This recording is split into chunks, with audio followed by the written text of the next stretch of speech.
Olá pessoal, hoje estamos com Telmo, diretor-geral da Unineves, instituição que está crescendo na cidade de João Pessoa, na Paraíba. Telmo, prazer tê-lo aqui, uma satisfação. É um prazer estar aqui contigo, Fabrício, e vendo, né, a importância desse canal aí para dentro da toda a estrutura que nós temos da área de ensino no nosso país. Telmo, eu vi que você tem uma trajetória bem interessante, né? Você é um cara na área de administração, já passou por outros setores, né? Setores até peculiares, como a área de destilaria, por exemplo, e já passou por outras instituições de ensino, né, na área de gestão também. E veio parar aqui em João Pessoa, numa instituição que está começando agora, que está crescendo, é um embrião que está sendo alimentado ali, né, para crescer. Como é que tu chegou até aqui, né? Como é que foi essa trajetória? A gente sempre começa com essa pergunta porque quem nos assiste geralmente é do setor educacional, às vezes é um professor que quer empreender e não sabe como empreender, às vezes é uma pessoa que quer entrar na área e não tem a menor ideia de como fazer isso. E cada pessoa que vem aqui conta uma história da sua vida que é diferente uma da outra, mas que nos trazem caminhos diferentes para chegar no mesmo lugar, né? É interessante essa sua pergunta, porque, de certa forma, a gente consegue trazer para o nosso dia a dia, para o nosso trabalho, realmente todas as experiências que nós temos, se assim a gente soube levá-las de uma forma bem estruturada. É claro que no início, né, isso não é muito bem pensado, né? Eu lembro que assim que eu comecei, né, fiz faculdade de administração, pós, mestrado dentro da área, mas no meio do caminho eu comecei a me voltar muito para a área de treinamento e desenvolvimento dentro da área de empresas, né, de diversos segmentos, e logo também já fui caminhando para a área do ensino superior. Só que no meio do caminho, eu indo para outros... No caso, treinamento e desenvolvimento de pessoas, né? De pessoas, exatamente. Dentro das diversos segmentos empresariais. Aí um tempo depois, eu tive uma vontade mesmo de entender um pouco mais das questões regionais do nosso país e fui para o norte.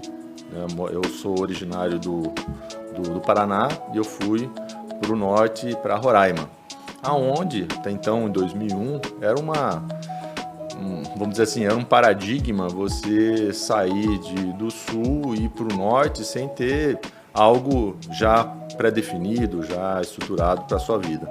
E eu quis realmente conhecer e ver as realidades que existiam lá.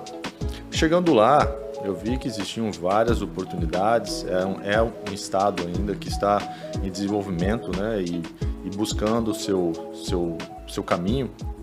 Na época que eu cheguei, eu logo encontrei alguns espaços que buscaram a entender aonde eu podia me encaixar e eu, ao mesmo tempo, eu entendendo se aquilo fazia sentido para poder ajudar efetivamente, porque quase era mais algo que a gente pode ajudar para construir o Estado.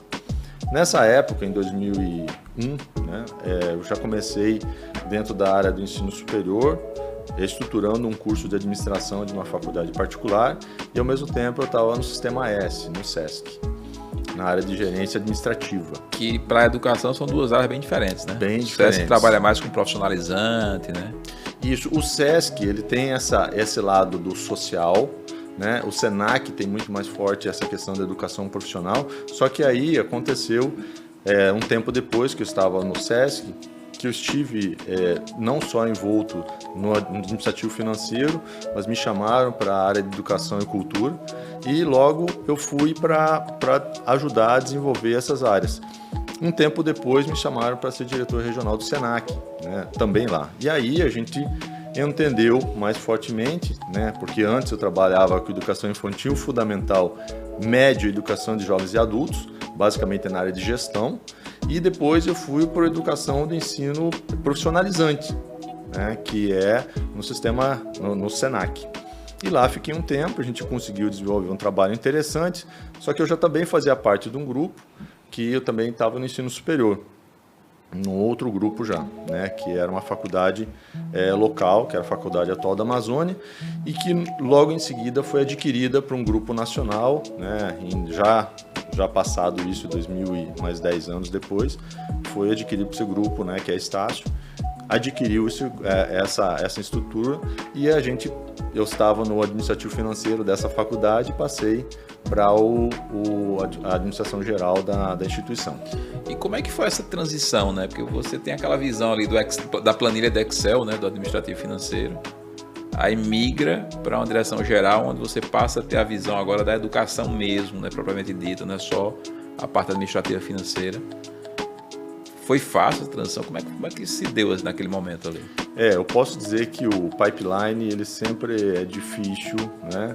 Porque em geral a gente não te passam como fazer isso, né? Você vai aprendendo, obviamente tem instituições hoje muito mais profissionalizadas que elas começam junto do seu RH, dentro dessa área de desenvolvimento de pessoal, preparar as lideranças para os próximos passos. Mas, obviamente, não foi o caso, né? Naquela época, eu acho que ninguém fazia isso. Não era o caso mesmo, né? Então, você ia galgando os passos, né, dentro das necessidades que existiam e, ao mesmo tempo, você vendo se você tinha condições de fazer as entregas. E a gente conseguiu, né? E essas entregas, elas eram não só processuais na área de gestão de pessoas, mas principalmente em metas, né, de desempenho. Né? Eu imagino isso naquela época, né, você falando em metas, em entregas, como é que foi esse choque, né, de realidade? Porque naquela época, hoje está um pouco melhor, né? Mas naquela época, na educação principalmente, quando você ia falar com professores, com o pessoal ligado diretamente à educação sobre metas, sobre entregas, não era uma coisa muito simples, né? Porque as pessoas não estavam muito acostumadas a esse processo de planejamento e de execução e entrega, esse processo de administração, provavelmente dito, do processo, né? Isso é muito claro, né? Foi muito claro na época, né? Porque quando você já vem com um viés para a área de metas, a área de desenvolvimento, a área de crescimento, você tem realmente um propósito de chegar em um determinado ponto, você buscar com que todos estejam alinhados a esse propósito, existe uma necessidade de você congregar as ideias e que todos estejam no mesmo barco, né? E com a mesma velocidade, né? Com a mesma intensidade, com a mesma frequência de fazer as coisas acontecerem. E esse é um grande desafio, porque no final das contas nem todos estão, né? E você tem que encontrar a forma de dar os incentivos mais adequados, de acordo com cada um, e por outro lado, às vezes, identificar que tem pessoas que não estão, né, com interesse de continuar dentro daquele segmento, daquela rotina, daquela forma de atividade. No final, então, é realmente pessoas, né? Tudo depende das pessoas, né? Exatamente. Eu posso dizer que tudo depende das pessoas e você tem que ter os processos muito bem alinhados. Para elas seguirem aquele caminho, né? Aquele trilho. Se realmente a gente não tiver como gestor algo muito bem definido e souber obviamente dessa relação estratégica para onde a gente quer ir no curto, médio e longo prazo, e obviamente uma coisa se relaciona diretamente com a outra para você ir flexibilizando de acordo com a necessidade sem perder o foco aonde você quer chegar, a gente sabe que é uma necessidade de você ter muito bem estruturados os processos, mas entender que as pessoas também têm que buscar certas flexibilizações para a gente melhorar os processos. E às vezes esse melhorar para algumas pessoas é mudar o processo.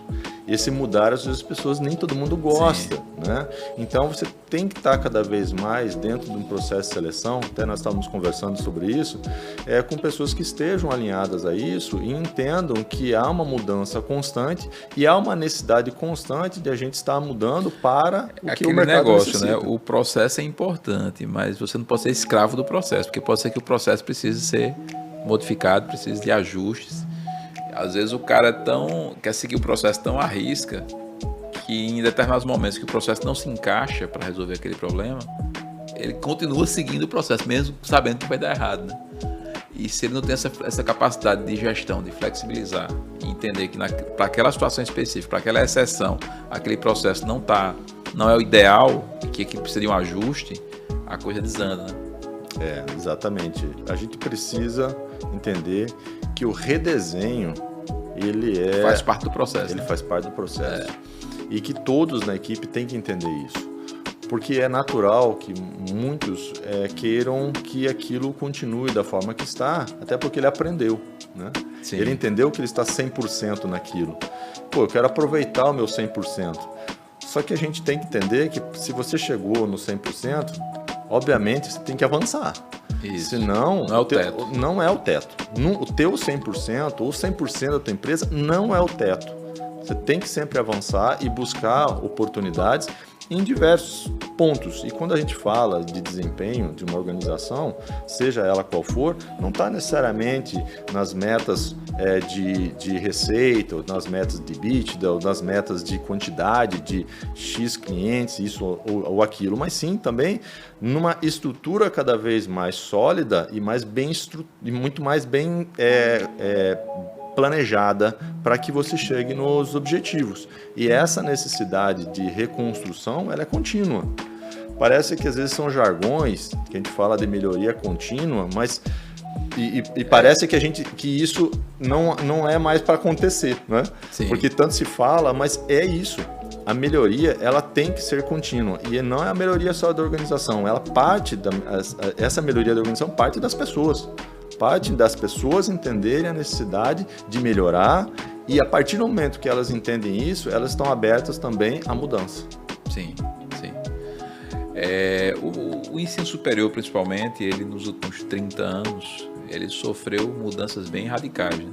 Você tinha um mercado que era, vou chutar aqui um número, mas é um número aproximado, 80% do mercado era público, setor público, né? Na graduação no ensino superior, há 30 anos atrás, 40 anos atrás, e pouco a pouco, rapidamente foi invertendo, né? Hoje 80% do mercado é setor privado, no setor de graduação, e o setor público ele foi literalmente encolhendo em relação ao setor privado, que teve uma pujança aí, uma mobilidade administrativa, uma flexibilização, uma adaptação ao mercado muito mais forte do que o setor público, que manteve o mesmo modelo lá, provavelmente aí há 50 anos, acontecendo sem se adaptar às nuances do mercado, né? E aí o setor privado veio com tudo e hoje praticamente na graduação o setor público ele tem uma parcela quase insignificante em termos de mercado.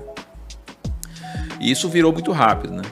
E talvez essa tenha sido a primeira grande revolução no setor educacional brasileiro, no setor superior, no ensino superior, porque está tendo agora uma segunda revolução, que é uma entrada muito forte do ensino à distância no mercado, né?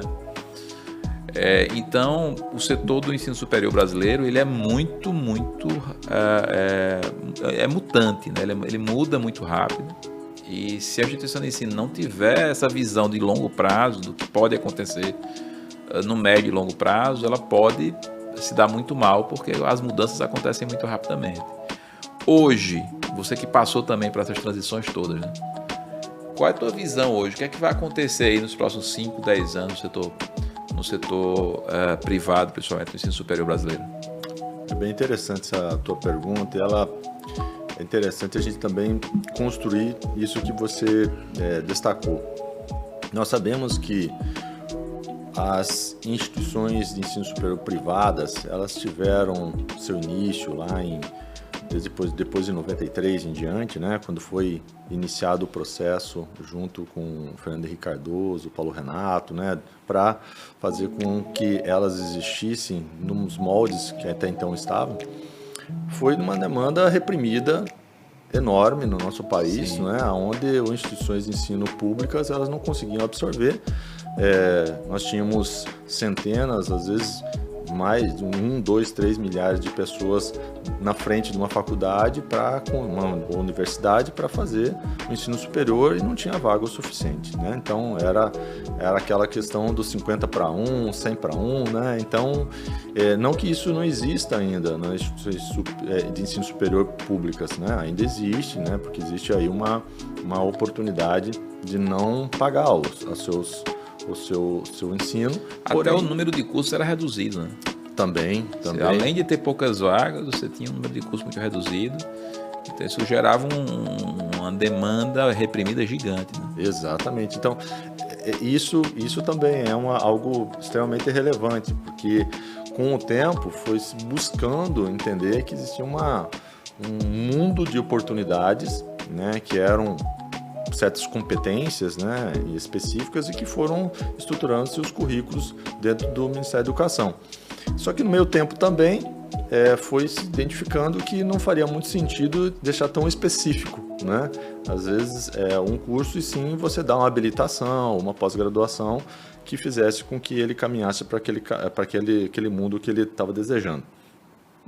Mas em seguida, né, a esse processo, já nos anos 2000, a gente viu as instituições de ensino superior privadas cada vez mais profissionais, mais estruturadas, só que existem os percalços não só da gestão, como da nossa economia, das questões diversas que existem no nosso país e que afetam os empreendedores, os empresários em geral, que alguns foram mais para frente, outros não tanto, e muitos, né, que tiveram muito sucesso. Aqueles que não conseguiram, por diversos motivos, fizeram a venda ou a fusão com algum outro grupo educacional e outros continuam. Mas isso na educação, principalmente na presencial, né, que ficou muito focado nos grandes centros, em alguns poucos centros mais distantes das capitais. Só que aí, quando veio efetivamente o ensino à distância, que até ele foi disruptivo para a época, né? Como que vamos fazer ensino à distância em certas disciplinas, como é que nós vamos fazer isso não vai dar certo. Só que eu tinha uma reunião, uma época, isso há uns 10 anos atrás, onde uma professora me perguntou isso, né? E ela teve com uma camisa na época dizendo não, né? A morte é a educação e tal. E só que eu falei, isso é fato. Nós temos que buscar nos adaptarmos e buscarmos também ajudar a que essa nova metodologia ela venha ajudar a construir. E a gente percebe que isso está acontecendo. E que não é nem... Eu sempre digo isso aqui no programa, né? E que não é nem nova. A gente não pode nem dizer que é nova, né? O troço tem 300 anos. Que a educação à distância é uma coisa muito antiga, né? Eu sempre cito isso aqui. Na história recente, aí não vou falar nem de 200 anos atrás, vou falar de 50 anos atrás, 20 anos atrás, 30 anos. Instituto Universal Brasileiro, que era... Sim. Foi um dos institutos que mais formaram gente no Brasil. E era educação à distância via correios. Né? Você tem técnicos em eletrônicas, na área de rádio, de televisão, operadores de TV, de rádio. Era formado, eles mandavam aqueles materiais pelo correio, você estudava em casa, eles mandavam os exercícios, aí tinha os testes. E eles conseguiam formar a gente e saiu muita gente boa, quer dizer... A educação à distância é uma modalidade que está aí há muito, muito tempo, já foi testada, a gente sabe que funciona. O que mudou agora foi só que entraram novas tecnologias que facilitam a comunicação. Exato. Né? A grande revolução não foi nem da educação, foi da comunicação. Né? Exato. E eu acho que é aí que entra o fator principal, né? De as pessoas estarem alinhadas a essa mudança de paradigma, principalmente tecnológico, né? Porque é uma questão de aprendizado e não necessariamente de dizer se isso é certo ou errado, né? É uma metodologia, é um canal a mais que você tem para o aprendizado. E quem está interessado em aprender, identificando, obviamente, as suas características, né? Se autoavaliando e vendo se aquilo faz sentido para ela, elas não necessariamente se adaptar, mas se ajustar àquele método e buscar uma sinergia para o crescimento. Eu vejo muita oportunidade do EAD. O EAD, no modelo que ele existe hoje, né, com as suas diferentes multifacetas internas da forma que ele é trabalhado, ele evoluiu consideravelmente. Nos seus produtos, na forma de levar, no formato. Muitas vezes, há um tempo atrás eram aulas de 1 hora, agora virou 15 minutos, daqui a pouco é 7. É totalmente modulado, né? Você tem várias formas de você trabalhar e isso faz com que o aluno, em especial, ele tenha uma aproximação cada vez maior e tenha menos possibilidade de ficar solto e não prestando atenção naquele conteúdo. Mas você acha que o EAD vai continuar crescendo? Como é que está a tua visão do mercado hoje?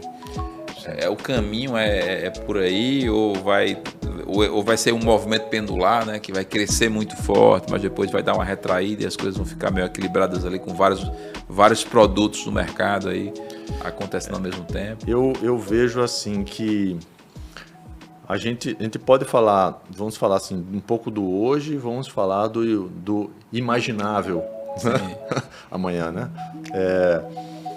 O hoje é que realmente o ensino à distância, nos formatos, como eu disse que tem, eles têm uma característica muito importante e que as pessoas, elas estão buscando um aprendizado e aonde há instituições diversas, elas estão buscando também estruturar um modelo aonde que o aluno, ao mesmo tempo, aprenda os conceitos, mas que ele também consiga ativar a prática. E aí, quando vai para a prática, obviamente, quando a gente vai para o EAD, ela é mais delicada. Você tem que ter um formato que hoje muitos já conseguiram de estabelecer conexões com outros parceiros que fazem com que isso aconteça. Isso é ótimo. Esse é o grande desafio, né? Esse é o grande desafio. É alinhar as atividades práticas com as atividades à distância e manter a qualidade das duas coisas, né? Exatamente, é bem delicado. Eu acho que existe um aprendizado, né? É cada vez maior, e a gente percebe também que existe um caminho que ele é assim, né? O mundo, a gente às vezes anda para depois avaliar que, poxa, acho que não dá para eu voltar um pouquinho, né? Dá para eu voltar um pouquinho. Né? Tanto que o presencial ele está tendo seu espaço, sim, né? Está tendo seu espaço. A gente hoje na nossa instituição a gente trabalha muito fortemente o presencial. A gente tem disciplinas dentro do currículo que são online, né? E o movimento atual, pelo menos do governo vigente, é de uma retração, né? De aumentar aparentemente. A gente não saiu ainda nada oficial em termos de regulamentação nova.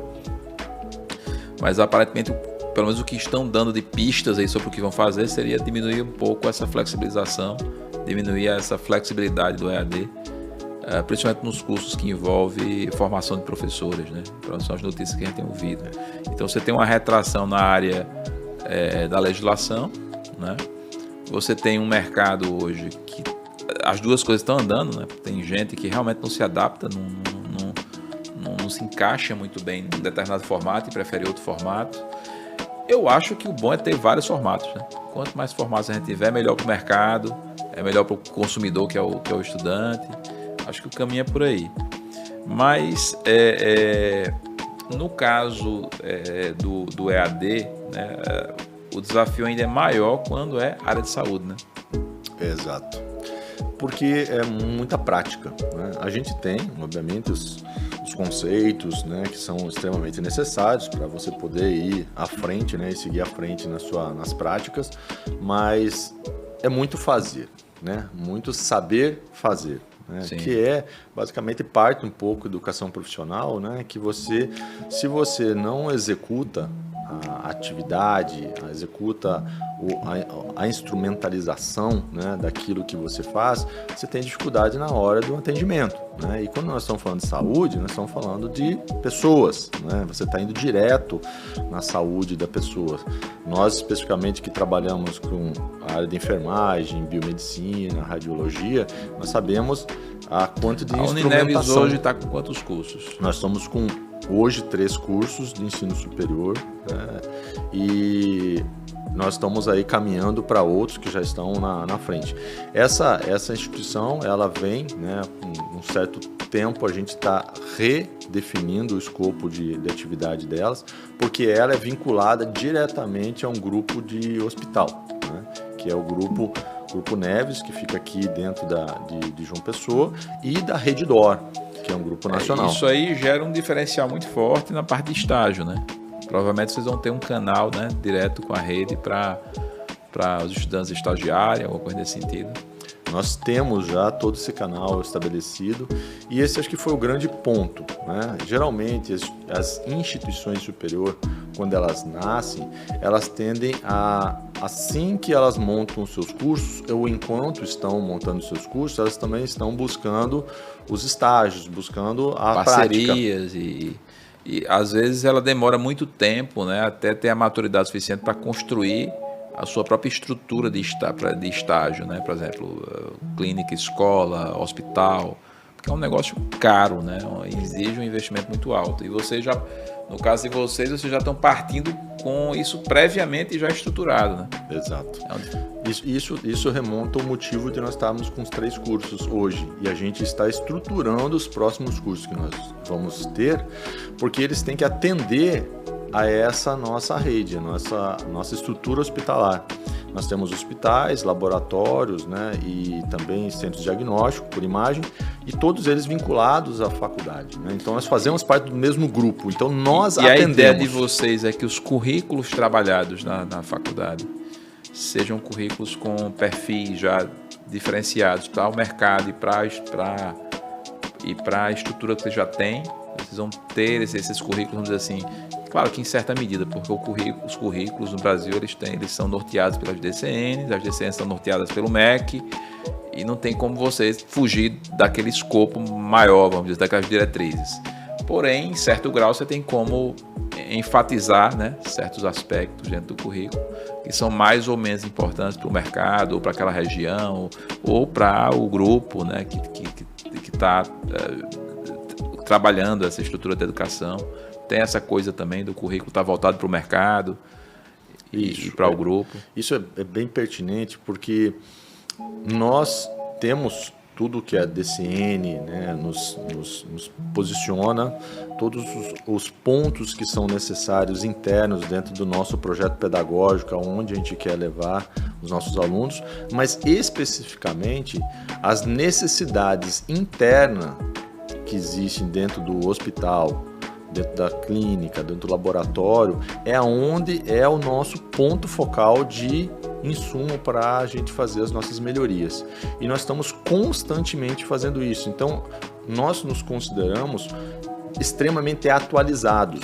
É porque é uma linha direta, né? Vocês têm uma troca porque os hospitais de vocês estão na ponta lá no mercado, está tudo acontecendo no dia a dia, e vocês criam uma linha direta com a instituição de ensino, onde o tempo todo vai se transmitindo o que está acontecendo no dia a dia do mercado e atualizando ali o ensino, é isso? Exatamente. Isso é uma ideia interessante. A questão do alimentar, ele é muito importante, porque a gente tem que buscar na fonte, só que a fonte, uma parte muito positiva, ela está muito próxima de nós. Sim. E nós temos que saber beber muito bem dessa fonte. Isso cria um desafio de gestão, né? Exato. Porque como você recebe muita informação atualizada o tempo todo, você tem que ter uma retaguarda de gestão pedagógica, quando o tempo todo você tem que se adaptar àquela nova informação que está chegando, né? Exatamente.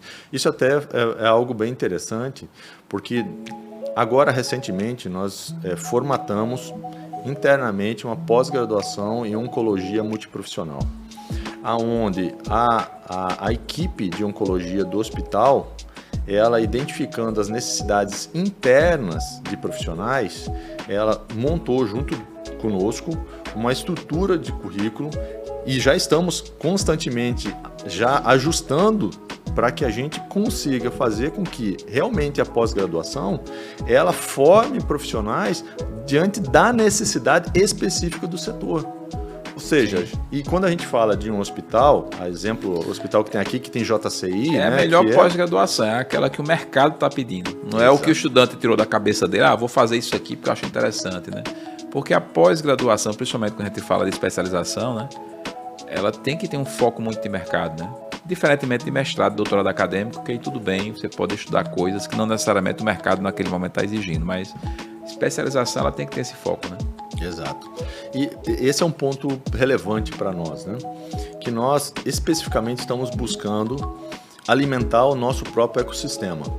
Então, nós temos uma rede de hospitais, toda essa rede, essa infraestrutura, nós a alimentamos, trazendo profissionais que são necessários para ela. E, obviamente, para aqueles muitos que às vezes não vão fazer parte do grupo, da rede, eles têm outras oportunidades, mas eles vão estar extremamente bem capacitados para o que o mercado realmente precisa.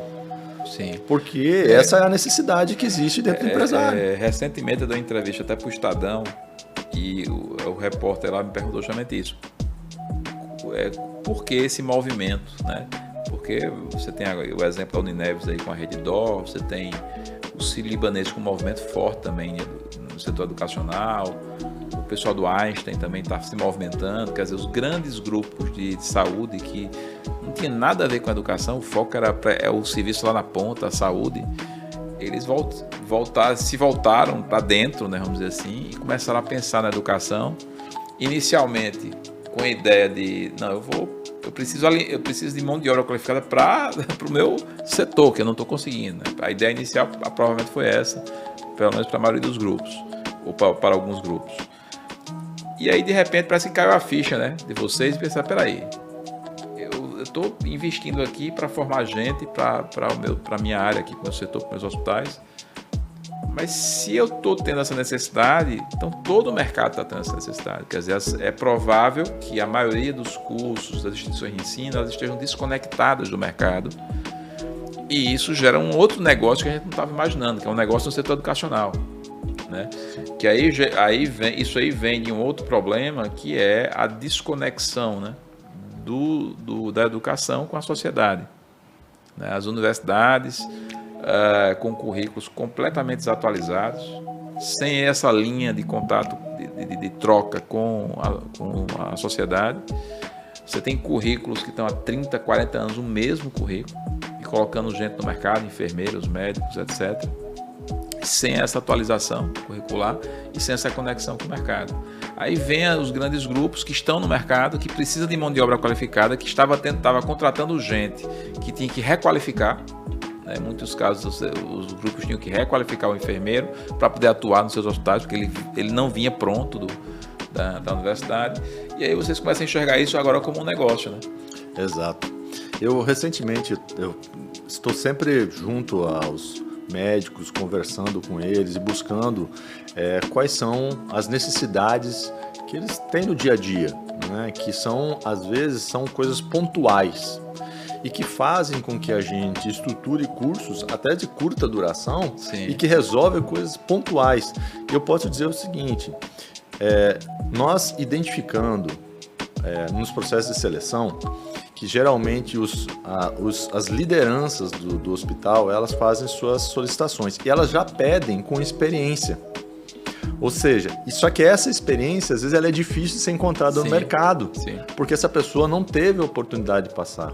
E nós temos um modelo interno de estágio, que a gente tem um PET, que é um programa de experiência transformadora, que é uma forma de levar o nosso aluno a uma experiência de 2 anos de um estágio remunerado pela própria estrutura do hospital, para esse aluno que está na graduação ter o aprendizado em diversas áreas dentro do hospital. Ele passa por 4, 5 áreas e vai entendendo aonde teve maior desenvolvimento e depois, em geral, assim que ele termina, quase sempre ele é contratado pelo hospital porque ele passou pela isso é sensacional, porque ele fez uma formação remunerada e ainda abriu ali a possibilidade de ser empregado pós a formação remunerada. Isso é incrível, né? Exato. É algo inimaginável para ser feito, por exemplo, no setor público. Sim.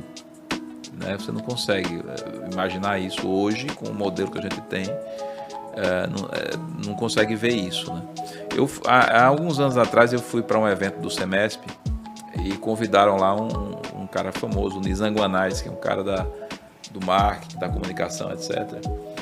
E ele falou uma coisa interessante. Ele disse, olha, provavelmente é a última vez que vocês me chamam para dar palestra para gestores do setor educacional. Porque o que eu vou falar aqui, talvez a maioria não goste. E foi engraçado, porque ele disse, olha, eu não entendo nada de educação, então eu fui chamado para dar essa palestra e eu fui estudar, antes de vir dar a palestra, eu fui ver como é que estava o setor educacional, a área de marketing, etc. E o que eu vi foi uma loucura, uma disputa gigantesca por preço. Faculdades oferecendo mensalidades de R$100, R$150, enfim, quase gratuitos cursos, né? E ele perguntou para a plateia: onde é que está a educação? Porque se vocês entram nessa guerra de preço, e o produto final? Porque o que faz vender o produto não é o preço necessariamente, é a qualidade daquele produto. Então, se vocês não focam na qualidade do produto, focar no preço, como é que vai ficar? Onde é que vocês vão parar com isso? Né? Então, a gente teve esse movimento, principalmente pré-pandemia, de uma briga muito ferrenha de preço no setor, no ensino superior, né? Que me parece que arrefeceu um pouco pós-pandemia, né? Realmente era uma coisa que não tinha como caminhar muito. E o próprio Nizam ele falou uma coisa que me deu um insight na hora muito interessante, que é: por que vocês não focam na qualidade do produto de vocês e na experiência do cliente, que é o estudante? Né? E ele deu o exemplo das universidades americanas, né? Que o cara estuda lá numa universidade americana, Yale, por exemplo, e o cara sai tão grato da universidade que depois doa dinheiro para a universidade, ele usa a camisa da universidade, ele tem uma sensação de pertencimento muito grande àquela instituição de ensino. No Brasil, a gente tem algumas poucas instituições que gera isso, né? Como, por exemplo, o Mackenzie, né? Lá em São Paulo. Você tem algumas escolas no ensino básico que gera isso, né? Eu fui aluno aqui mesmo, todo final do ano tem a festa dos alunos maristas, eu participei, que eu fui com o aluno marista aqui no Colégio Pio X, e todos os anos é aquele orgulho, né? Eu terminei há 30 anos a escola, mas ainda me sinto como se fosse um estudante daquela escola, um dos amigos, etc. Então, me parece que no Brasil não se trabalha muito isso na educação, né? A experiência do estudante, a experiência do cliente, para gerar esse pertencimento, até para que ele também gere valor para a tua instituição, né? Vocês já estão pensando nisso? Como é que vocês estão pensando essa questão da experiência do cliente lá na Unineves? Esse é um ponto relevante, porque a gente, assim que eu iniciei o projeto, junto com a Reddor, junto do IDOR, né, com o Instituto de Pesquisa e Ensino da Reddor,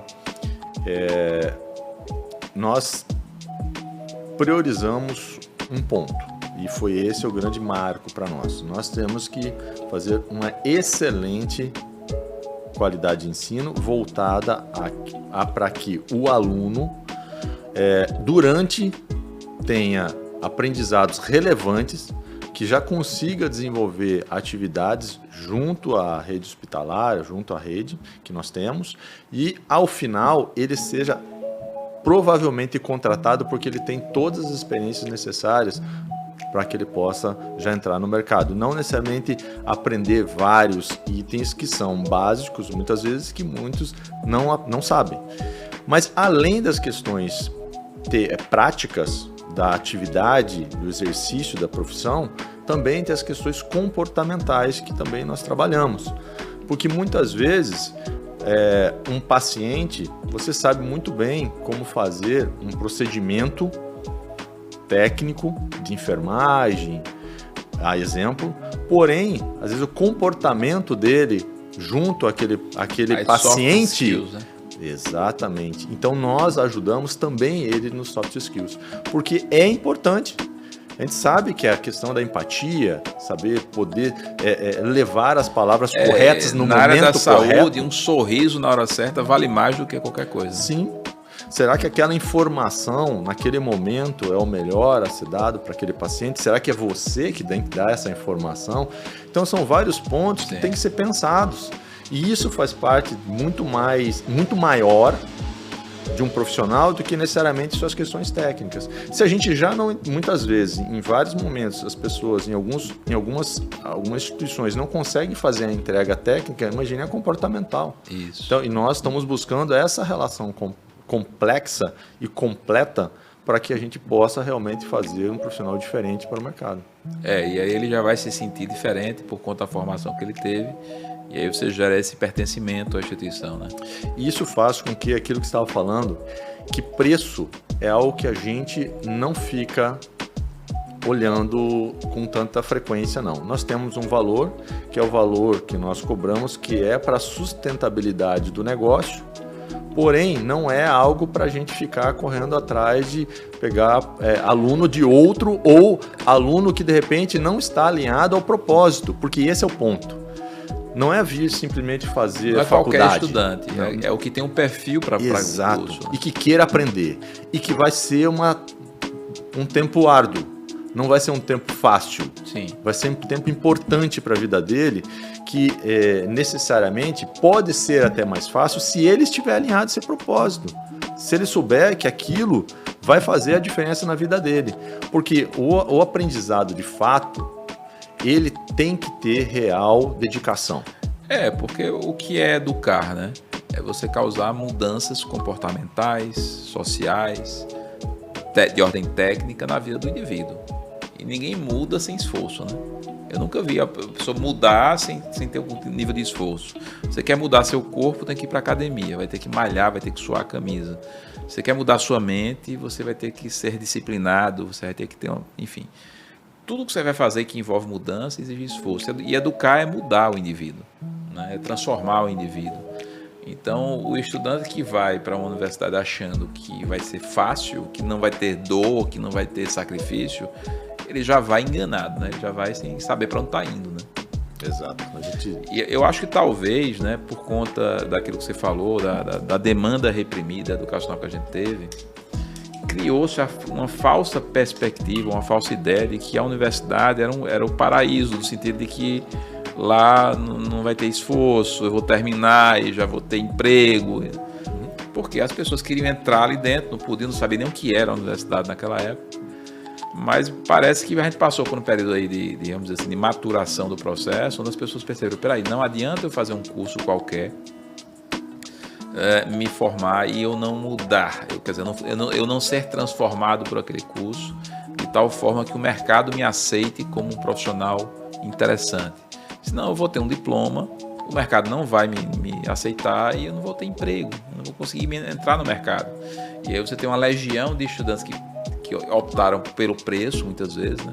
Por cursos que não agregam valor nenhum, e hoje não conseguem entrar no mercado de trabalho e estão fazendo outros cursos para tentar se inserir no mercado de trabalho.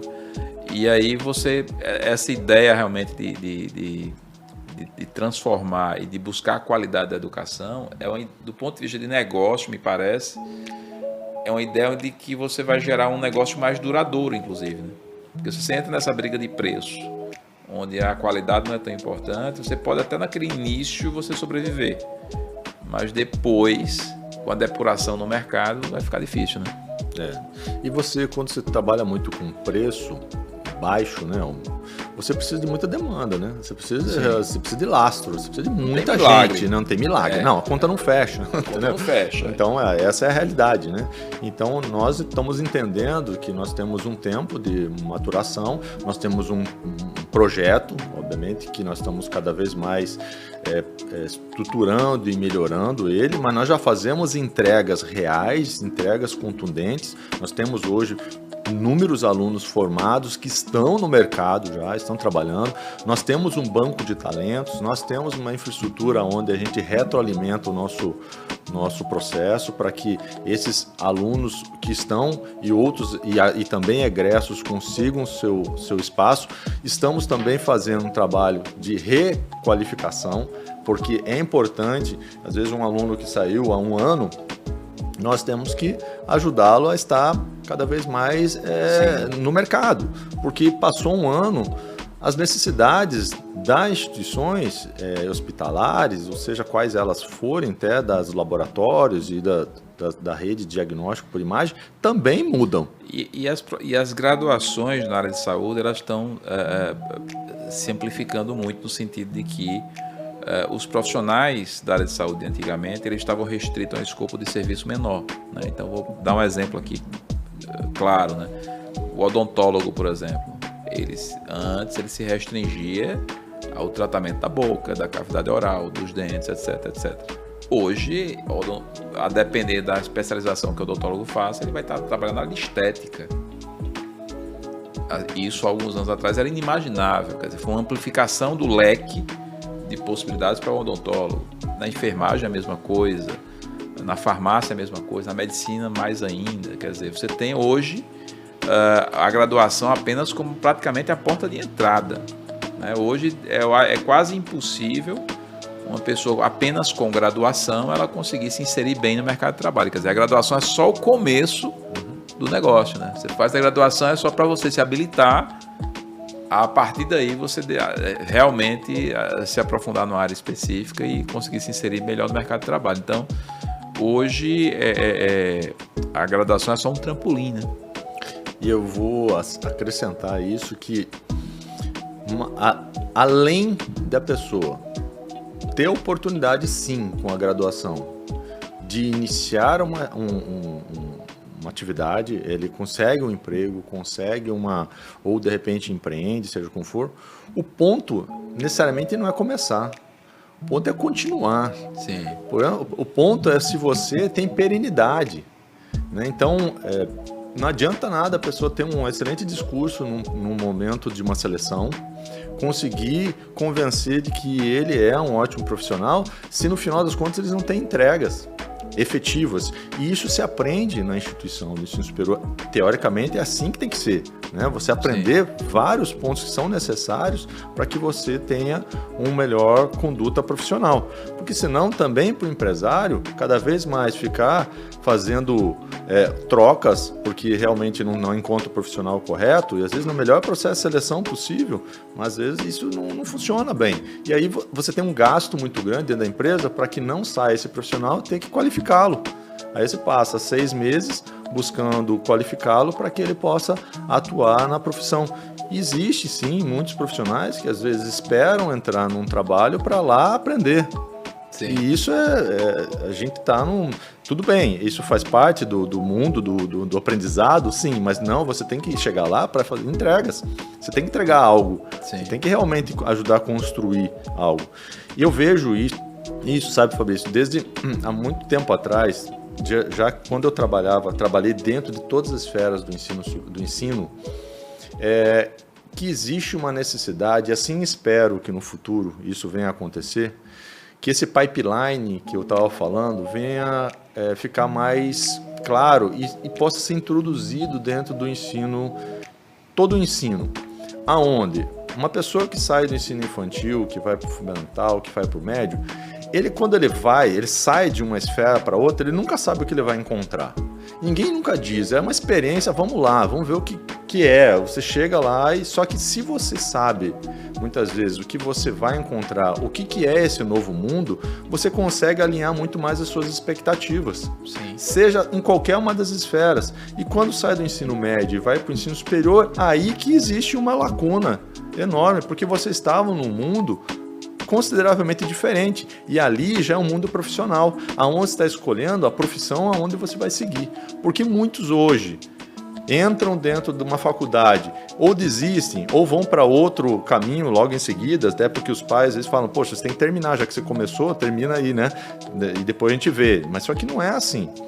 Então, existe essa lacuna, existe essa necessidade da pessoa se autoavaliar, identificar se aquele é o caminho que ela quer seguir, até porque é isso que vai fazer com que nós tenhamos profissionais lá na ponta, que estejam extremamente vinculados ao que eles querem. Vocês estão se preocupando também com isso, Thelma, em relação à orientação do estudante que está entrando na universidade, quer dizer, ele acabou de entrar.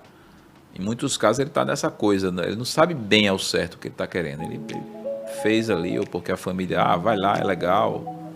Ou ele viu aqui a entrevista, achou interessante a nossa conversa, eu vou lá fazer vestibular na Unineves.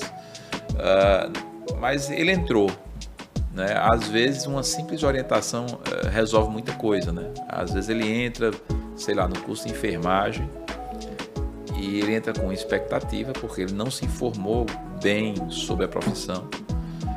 E, na verdade, não era a expectativa que ele criou se encaixa mais com biomedicina, por exemplo. E, às vezes, uma orientação na entrada, olha, isso aqui não é enfermagem, mas isso aqui se encaixa muito com esse outro curso aqui. Você não quer conhecer esse outro curso? Você vai fazendo aqui enfermagem, mas venha conhecer, porque depois você pode transferir. Existe essa coisa da orientação pedagógica na entrada?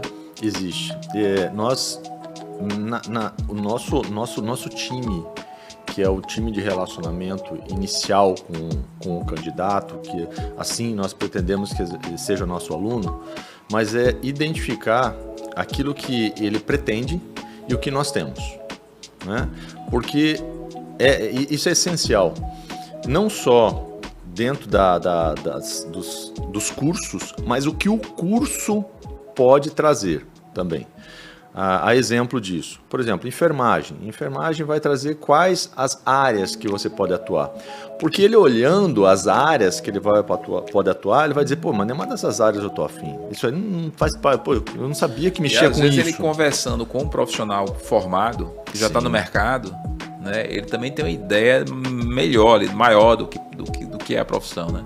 Porque eu vejo que boa parte dos estudantes, eles entram num curso de ensino superior sem conversar com nenhum profissional da área. Cara, o que é que tu faz no teu dia a dia? Tu tá satisfeito com a tua profissão? Onde é que tu trabalha? Como é que é o teu dia a dia, né? Porque eu acho que se ele conversa com as pessoas que já trabalham no setor, ele vai ter uma visão mínima ali de pelo menos, será que eu quero isso para minha vida, para o meu dia a dia? Né? Sim. É uma coisa meio que vocacional, né? É uma orientação vocacional, né? Exato. E esse é um ponto importante e que nós temos dentro da nossa estrutura. Durante o período inicial dele, né, nos primeiros meses, a gente já faz essa imersão, traz profissionais do hospital, dos laboratórios, da rede diagnóstico, para informar para eles o que eles vão estar sendo introduzidos naquele meio, né, para eles entenderem também quais são as oportunidades. Olha, quando a gente faz uma análise da evasão, né, dos nossos alunos, ela é quase zero. Nós temos uma evasão muito pequena. E por motivos realmente relevantes, que é baixa. muito. Porque eu digo quase zero porque um ou outro aluno sai porque tem uma questão de vai mudar de cidade, vai ter alguma coisa. Não é por questões de conteúdo aquilo, porque a gente já desde o início a gente já deixa muito claro isso. Então, muitas vezes a desistência ela existe antes de começar as aulas. Porque já deixou tão claro que já percebe aí que não é a dele, né? Porque nós precisamos desse tipo de aluno. Um aluno que esteja vinculado ao que nós vamos entregar. Isso gera previsibilidade também de receita, gera uma saúde maior financeira para a instituição também. Sem dúvida. Um outro problema, Theo, é a questão da contratação de professores no Brasil. A gente está vivenciando uma situação que até fala-se até em apagão de profissionais nos próximos anos. Se não já bastasse a situação em que a gente tem professores hoje que precisam ser capacitados, que já estão no mercado e precisam ser capacitados, né? E aí eu me coloco até como exemplo. Eu fui professor por muitos anos na área de saúde, de medicina, enfermagem, etc. E quando eu entrei na profissão, meu mestrado, enfim, doutorado, o que for, não me preparou para ser professor. Eu reconheço isso.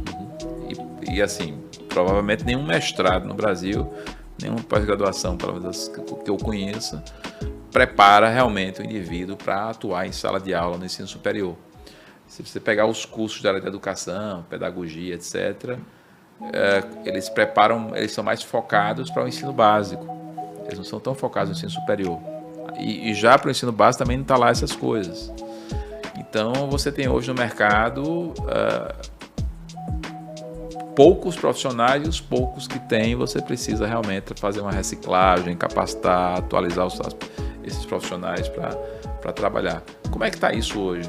Como é que está o mercado nesse sentido, em termos de contratação? Vocês têm algum programa de capacitação contínua de professores? Como é que está isso hoje?